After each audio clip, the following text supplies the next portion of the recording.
A 20-year-old college student was driving home when she vanished without a trace. At first, the investigation seemed incredibly difficult for the police. However, with each passing day, they became more convinced that the answer had been right in front of them all along. Cara Knott was born on February 11, 1966 in California. Her family, which included 4 children, lived in the San Diego suburb of El Cajon. After high school, Cara decided she wanted to become a teacher, so she enrolled at San Diego State University. She continued to live with her parents, and the commute to campus took her about 20 minutes.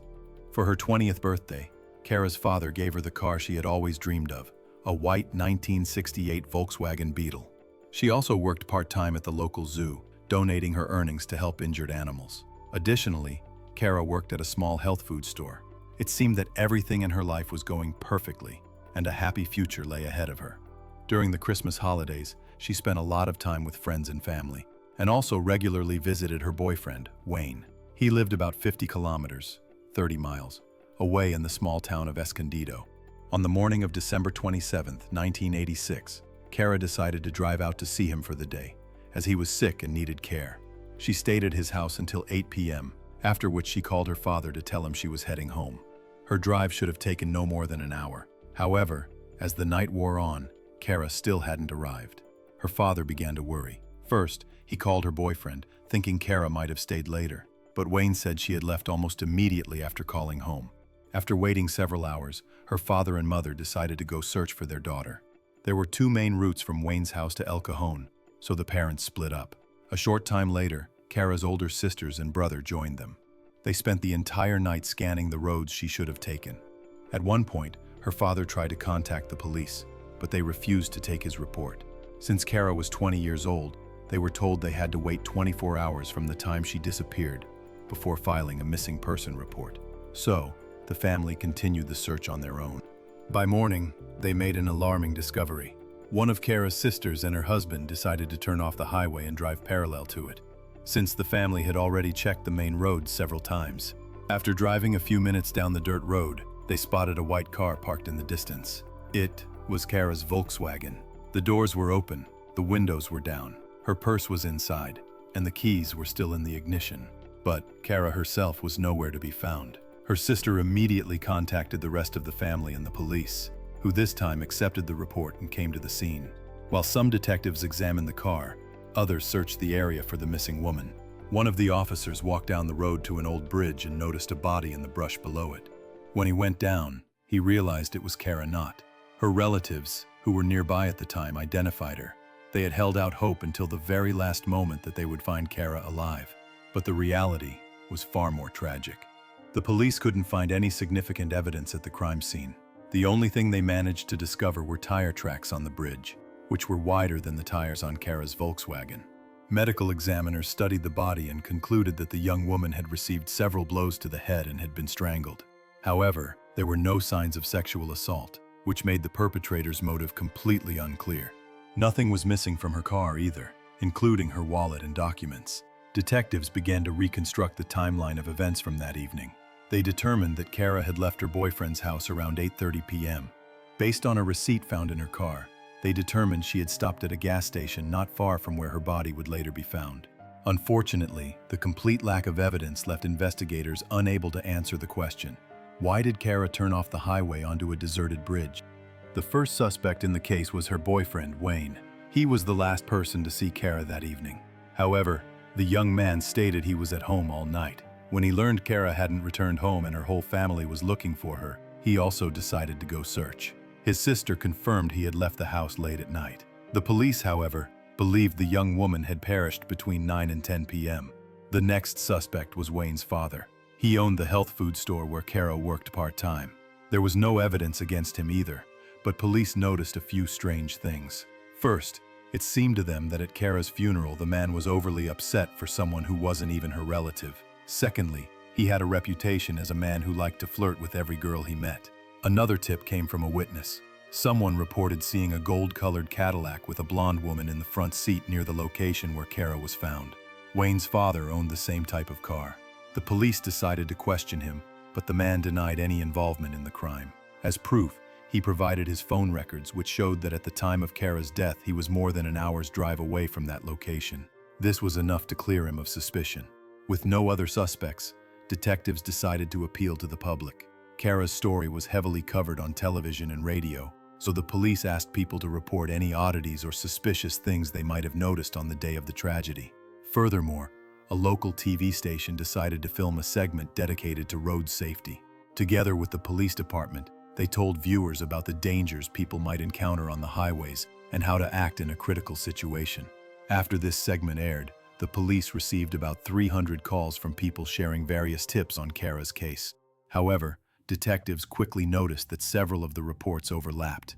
Several dozen women reported that something strange had happened to them near the same area where the young woman's body was discovered. They all said they had been pulled over on that highway by a patrol officer, Craig Peyer. He behaved very questionably. Some women claimed that after pulling them over, he would strike up personal conversations, gradually starting to ask inappropriate and overly personal questions. These conversations could last anywhere from 20 minutes to a couple of hours, and sometimes the officer would even get into the passenger seat of their cars. This only happened when the women were driving alone. But the most suspicious detail was yet to come. Several women reported that Peyer had asked them to pull off the highway onto the exact same road where Cara's car was found. He also sometimes took the liberty of touching the women. Some of them reported that during the conversation he would begin to stroke their hair and shoulders. All of these reports were enough for detectives to begin seriously considering their own colleague as a suspect. However, his biography looked practically spotless. The 38-year-old Vietnam veteran had worked in the highway patrol for 13 years and was in good standing. He was married and had 2 children. Colleagues described him as a consummate professional who often exceeded performance metrics. But as soon as detectives dug deeper, they found the first red flags. It turned out that numerous complaints had been filed against Peyer by women whom he had pulled over for no reason, and who claimed he behaved inappropriately. However, none of these reports led to any disciplinary action. Management cited the officer's impeccable reputation and concluded that he had not exceeded his official authority. Following this, detectives noticed something else. Peyer had participated in filming the road safety segment that aired just days after Cara's death. Reporters had ridden along with him in his patrol car and interviewed him. In this footage, fresh scratches were visible on the man's face. According to regulations, he was required to report the origin of these injuries in his end-of-shift report. It turned out the scratches had appeared on the very day of Cara's death, and his explanation in the report sounded extremely strange. According to him, he had driven to the police station to refuel his car, accidentally spilled gasoline, slipped on it, and fell face first into a barbed wire fence. Next, detectives decided to look at Peyer's work log, which he was required to fill out every shift. It detailed his traffic stops, including the exact times. On the log for December 27th, they immediately noticed something odd. One line was clearly erased, and in its place, data for a traffic stop at 9:30 p.m. had been written in, right at the time Cara presumably perished. This suggested that Peyer had intentionally altered the log to create an alibi for himself. Upon closer examination of the log, detectives determined the line had originally read 10:30 p.m. Based on all of the above, detectives decided to examine his patrol car. First, the tire size was an exact match for the tracks found on the abandoned bridge. Second, in the trunk, underneath the spare tire, they found a piece of rope, which was sent to forensics. Comparing it to the marks on Cara's neck, they concluded this very rope could have been the instrument used in the crime. Armed with all this information, detectives decided to formally question Peyer. He denied any involvement and said that at the time of the events he was several kilometers away, writing a ticket for another driver. He also voluntarily handed over the uniform he was wearing that evening. Unfortunately, they didn't have a DNA sample from the perpetrator, and in those years, they wouldn't have been able to analyze it anyway. However, examining the uniform yielded results. Tiny particles of gold-colored fabric were found on Cara's clothing. Peyer's uniform had patches of the exact same color, which were sent to the lab. Experts determined that the particles on Cara's clothes were a perfect match for the fabric of the uniform patches. And here, detectives found another clue, but this time in the other direction. On Peyer's uniform and boots, they found particles of purple fabric, which perfectly matched the material of Cara's pants. Examining the young woman's clothing in more detail, experts found a small drop of blood on her boot, They couldn't conduct a DNA analysis, but they did determine the blood type was AB negative, the rarest human blood type. Cara had a different blood type. Peyer's, however, was AB negative. Detectives theorized the blood could have gotten onto the victim's boot after she scratched her attacker's face. Using the data from Peyer's log, investigators found the driver he had supposedly ticketed at the same time Cara perished. The man stated that the officer had actually pulled him over around 10:30 p.m. and had corrected the time on the log several times in front of him. While detectives were processing all this data, new witnesses continued to come forward. One of them stated he had seen Cara at the gas station that evening, just a few kilometers from where she perished. According to him, the young woman turned off the highway onto the side road, and a highway patrol car followed right behind her. As soon as Peyer's colleagues learned he was under suspicion, they shared their own observations with detectives. The man had shown an unusual interest in the case and constantly asked everyone if they knew any new details. He also often remarked that people shouldn't blame the perpetrator, as it could have just been an accident. But the most disturbing story came from a colleague who had only recently joined the force. She recounted that long before these events, Peyer had taken her to the exact same bridge where Cara was found and told her it was a perfect place to get rid of a body. Detectives also spoke with a dispatcher who was working at the station on the day of Cara's death. According to him, when Peyer arrived there to refuel his car, the fresh scratches were already on his face.